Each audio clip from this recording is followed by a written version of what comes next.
का संजना यादव अपने YouTube channel पे आप सबका स्वागत करती हूँ। दोस्तों, एक मैं भजन लेके आई हूँ तो कान्हा जी का, तो चलिए सुनाते हैं कैसा लगा।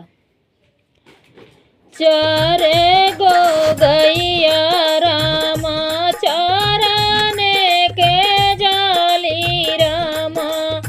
चारे गो गैया चाराने के जाली रामा,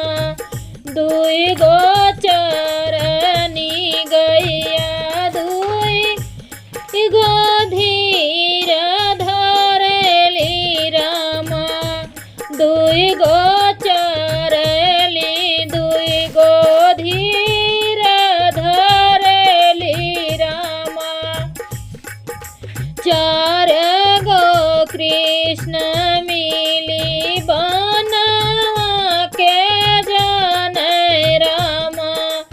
चाराई कृष्ण मिल के बनवा के जाले रामा, दुई ठे बंसी बजावे दुई ठे धीरज धरे रामा, दुई ठे बंसी बजावे रामा,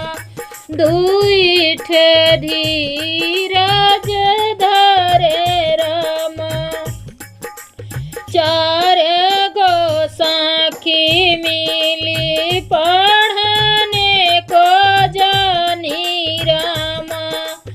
चार गो साखी मिली पढ़ने को जानी रामा, दुई गो पढ़नी दुई गो धीर धरनी रामा, दुई गो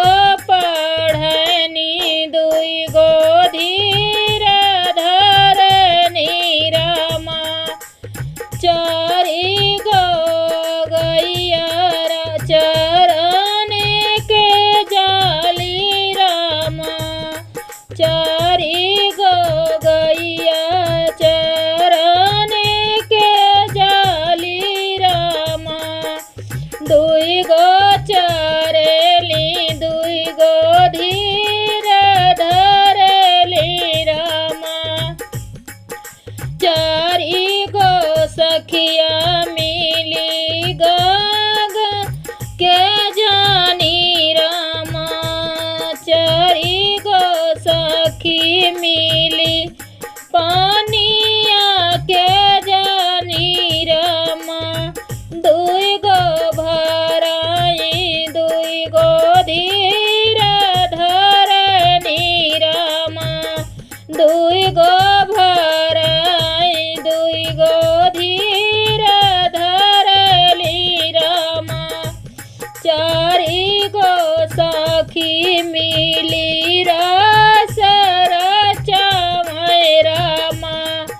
दुई गो रस रचा